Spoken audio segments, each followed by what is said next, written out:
நம்ம குழந்தைங்களுக்கு சொல்லித்தர ஒரு முறையில ஒரு பெரிய சிக்கல் இருக்கு. அத பத்தி தான் இன்னைக்கு பார்க்க போறோம்.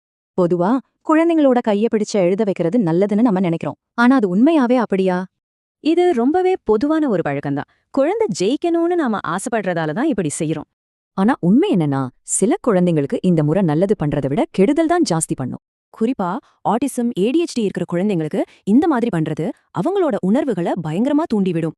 அதாவது நீங்க வழிகாட்டுறதா நினைச்சு அவங்க கைய பிடிக்கிறது அவங்களுக்கு வலிக்கிற மாதிரி கூட இருக்கலாம். தொடுதல் மட்டுமில்ல, பக்கத்துல நிக்கிறது, சில வாசனைகள், சத்தம் கூட அவங்களுக்கு ரொம்ப கஷ்டமா இருக்கும்.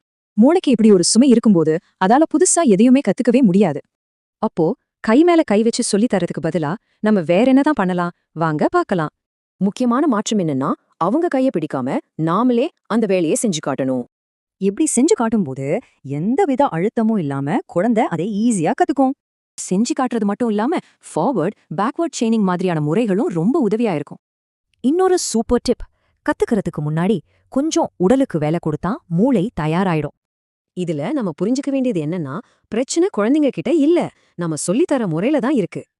குழந்தை அடம் பிடிக்கல, அது அவங்களோட உணர்வு ரீதியான ஒரு தேவை. அத நாம தான் புரிஞ்சுக்கணும்.